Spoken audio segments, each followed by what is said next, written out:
Hey guys, welcome back. I want to thank you all for helping this channel reach more than 1,000 subscribers. At this point, as of this recording, we are at 1,018, so thank you guys so much. Today we're going to be talking more about the Inquisition of radicals and Puritans. Discord between Ordos or between conclaves is extremely rare, for each has its own clearly defined areas of interest. However, the same cannot be said for inquisitors within a particular Ordo. The most frequent causes of disagreement center around the methods used to combat the Ordo's enemies. Some inquisitors believe that the enemy can only be fought with his own weapons, such as by employing sorcery against demons. For others, such compromises are anathema, inviting corruption of the Ordo's work for questionable gain. Such disagreements are often presented as a conflict between radical and Puritan philosophies, but the truth is much more complex. The distinction between the two positions is not absolute, but relative, formed solely around the observer's subjective opinions.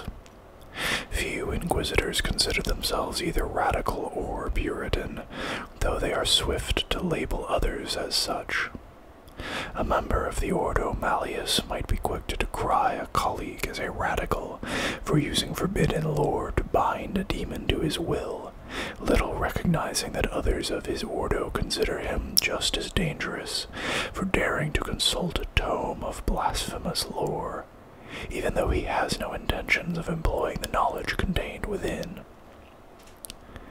For some members of the Ordo Zenos, even learning an alien language is considered dangerous, whilst others think nothing of hiring Zenos mercenaries to fight their wars.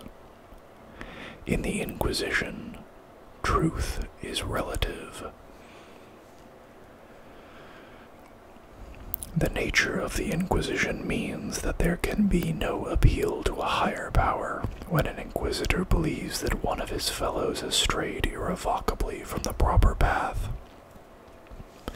Perhaps, if enough evidence can be gathered, it can be presented before a conclave, and a judgment of excommunicat traitoris be sought.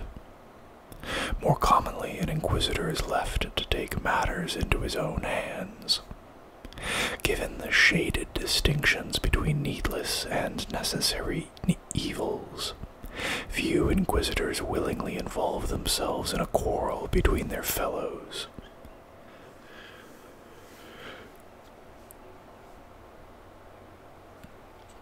Every disagreement has the prospect of sowing division throughout the Inquisition, and it is better for all of these matters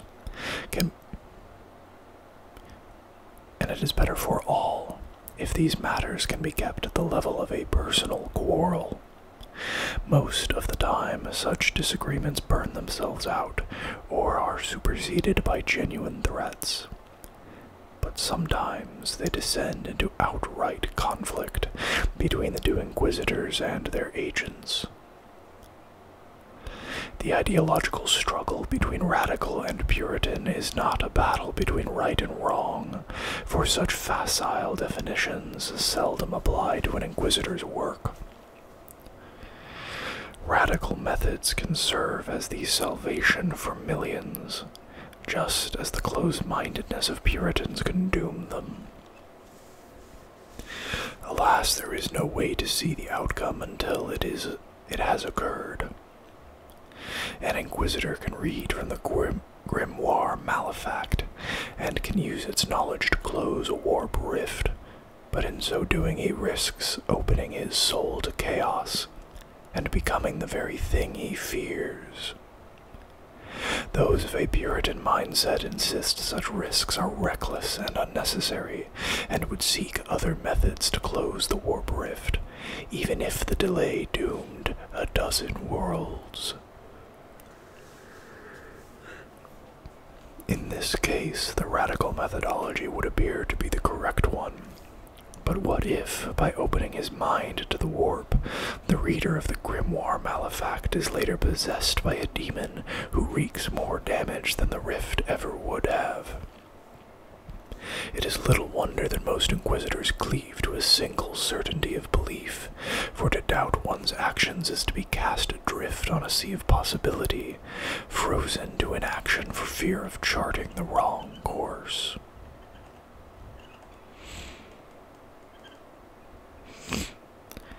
Excommunication.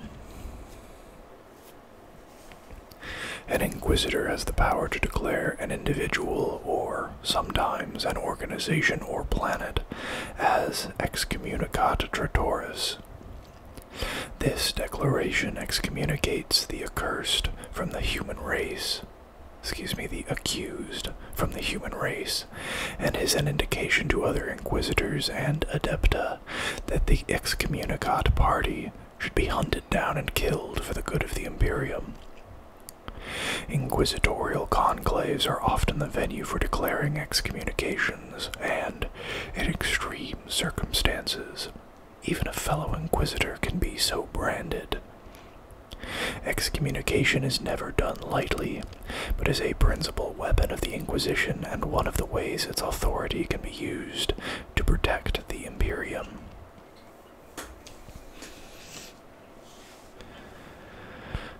Ordo malleus, the Demon Hunters. Inquisitors of the Ordo malleus make it their business to combat the physical manifestation of chaos itself, the demon. They have pledged their every waking hour to the discovery and scourging of such creatures, wherever they can be found. Members of the Ordo malleus are often battle-hardened warriors, for demons cannot be cast out through the subtleties of espionage or trickery. Only the blessed blade and the purified flame will serve. However, knowledge is their chief weapon. Agents of the Ordo malleus are scholars of demonic lore and know how to shackle and bind warp spawn. Most use this only to seek advantage over their otherworldly prey, to leave them vulnerable to the strike of a demon hammer or a sanctified boulder shell. A few, however, go further, imprisoning demonic entities in mortal host bodies and forcing the creatures to combat their own kind. Militarily, the Ordo malleus is the most formidable of the Inquisition's branches, for its agents can call upon the services of the Grey Knights to aid them in their struggles. The Grey Knights are Space Marines, designated Chapter 666. Their origins, like those of the Inquisition, are grounded in the final days before the Emperor's ascension. Unlike other chapters of the Adeptus Astartes, who are called upon to fight any and all threats to the Imperium, the Grey Knights are dedicated to slaying demons and stand ever ready to assist the Ordo malleus in their long war against chaos. Ordo Zenos, the Alien Hunters. The calling of the Ordo Zenos is to investigate and catalog alien species, identifying those which may be of use to the Imperium, and orchestrating the destruction of those deemed to be a threat. Agents of the Ordo Zenos are typically the most eccentric of their kind, for they spend years, even decades, traveling and living in non-human space, learning everything they can that will facilitate the exploitation or elimination of the races they encounter. As a result, many Ordo Zenos Inquisitors have strong ties with rogue traders, with whom they share many goals, and often travel with retinues of alien mercenaries or travelers. Many speak dozens of non-human languages and have acquaintances and informants far beyond the Imperium's boundaries. Despite this, there is more blood on the hands of the Ordo Zenos than any other branch of the Inquisition. All too often, decades of peaceful and seemingly friendly contact are but a screen behind which raids by Death Watch kill teams sabotage vital infrastructure, leaving the aliens defenseless against a xenocidal attack from an Imperial battle fleet.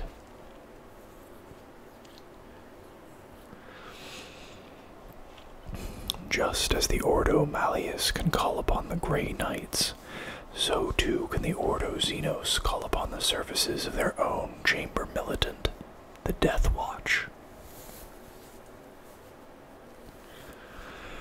Formed long ago by accord between a conclave of Inquisitor lords and an esteemed assemblage of Space Marine chapter masters, the Death Watch is composed entirely of veteran Space Marines, seconded from the greatest chapters in the galaxy.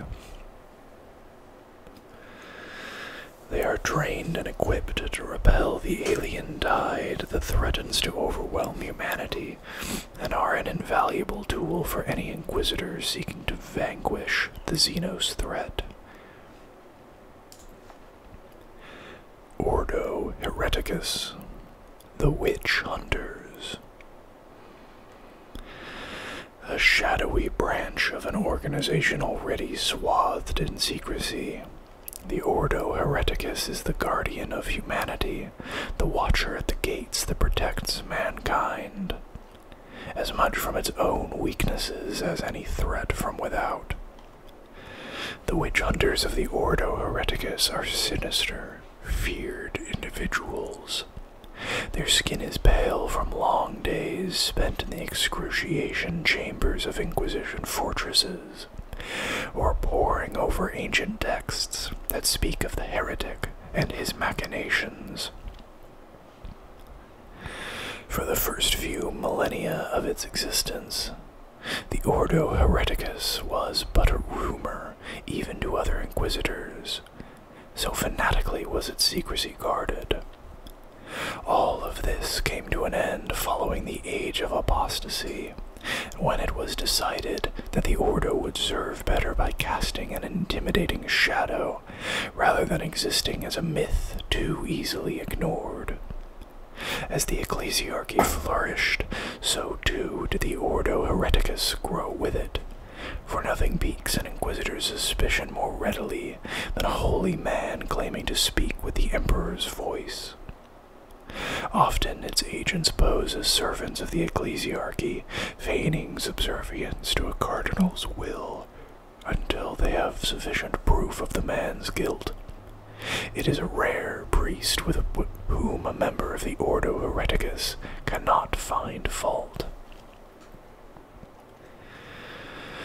The arrival of an Ordo Hereticus Inquisitor is met with such trepidation, with as much trepidation as awe, since none know where their gimlet gaze may land, and upon whom their suspicions may fall.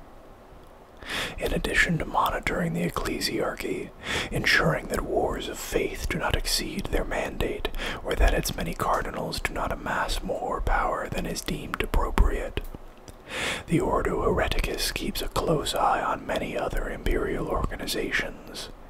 The Adeptus Arbites, the Adeptus Astartes, the Adepta Sororitas, and also fellow members of the Inquisition. They monitor doctrinal and physical purity, and no one is beyond their jurisdiction. It is a brave man who crosses the path of a witch hunter, as simply by opposing a member of the Ordo Hereticus, an individual may be damned and declared heretic and extremis diabolus.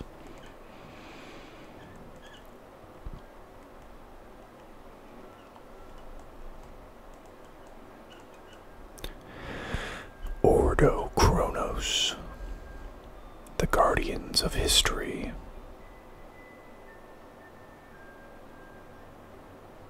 I don't know if you can hear that in the background, but the Inquisition is using children's songs and promises of ice cream to lure heretics. Few have heard of the Ordo Chronos, and fewer still have any inkling of its mission, which is to study the effects of warp travel and the passage of time. It is common knowledge that a vessel occasionally arrives at its destination much later than its navigator intended, the crew experiencing the passage of many months, whilst centuries pass in the real world. Such events are the subject of many legends, but accepted as one of the risks associated with warp travel.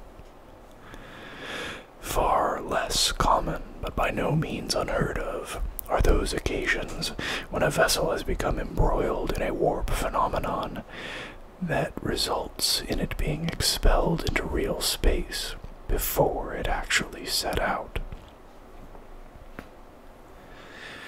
The Ordo Chronos are concerned with preventing and combating any anomalies created by such events. Its members are motivated by the concern that travelers appearing in the past might somehow alter the proper flow of events, or otherwise disrupt the Emperor's intentions. It is hard to gauge their success or failure, partly due to the paradoxical nature of their work, but also because the entire Ordo is said to have disappeared without a trace. Of course, this would not be the first time an Inquisitorial Ordo has vanished. Over the millennia, many have gone quiescent, or simply stepped so deep into the shadows that even their brother Inquisitors cannot find them. Nevertheless, those who knew of the Ordo Chronos' existence believed that there is a deeper meaning to its silence, though no two Inquisitors can agree precisely on what it means. Ordo Scriptorum, the Unsleeping Eye. One of the 17 Ordos based on Terra itself, the Ordo Scriptorum is dedicated to the examination and investigation of records and communiques.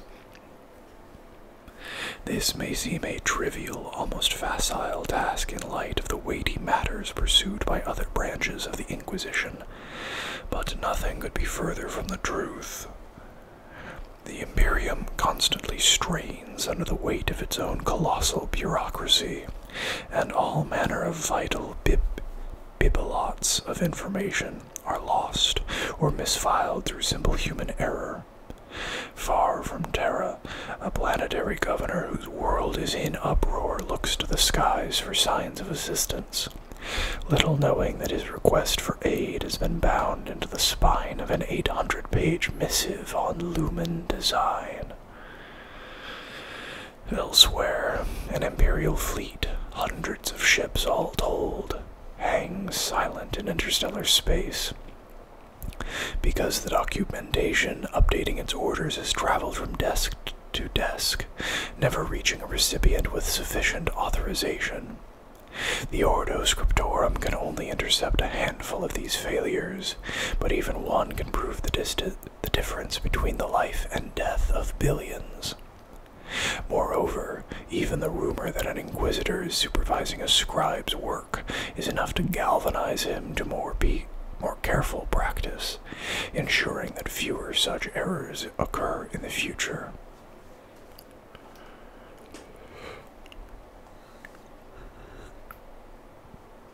Kind of sounds like the movie Brazil. Ordo Machinum, the Judicators of the Forge. Just as the Ordo Hereticus pay close attention to the ecclesiarchy, the Ordo Machinum scrutinize the Adeptus Mechanicus. Specifically, they are concerned with the reintegration of recovered STC variants into the Imperium's armies, and the rare adoptions of alien technologies into established Mechanicum protocols. The purpose here is twofold. Firstly, the Ordo Machinum ensures ensures that laxness on the part of the Omnissiah's worshippers does not permit a flawed technology to enter the Emperor's service.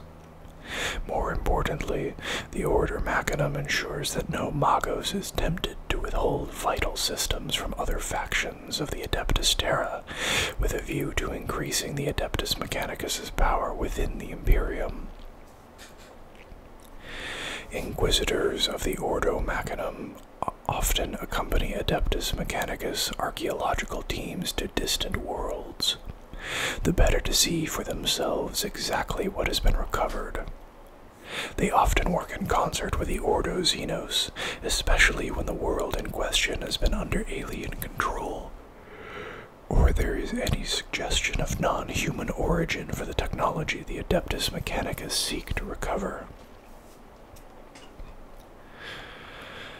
Ordo Sicarius, the Executioners. Founded by the legendary Inquisitor Jaeger in the wake of the Age of Apostasy, the Ordo Sicarius is responsible for investigating and controlling the Officio Assassinorum. Since Jaeger's reforms, no Imperial assassin may be deployed without the majority approval of the High Lords of Terra. This is, of course, immensely impractical, and quite often an Inquisitor of the Ordo Sicarius will sanction the Officio Assassinorum under the guise of an edict from Terra. While some believe this to be an abuse of their power, in a galaxy-spanning civilization, such measures are essential to maintain a level of response required by the myriad threats to mankind. And that is where we are going to bring this video to a close. I hope you guys enjoyed it. If you did, please consider liking the video and subscribing to the channel. Going forward, I am going to attempt to ensure that any advertisements that YouTube decides to put on videos of mine, whether I agree to have them or not, will be put at the beginning only. To some extent, I cannot control whether they will advertise on my videos, due to the change that they made, I want to say a year and a half or so ago. So I'll do what I can to be as, to create as little disruption as possible in your viewing experience. And I'll see you guys next time. Bye-bye.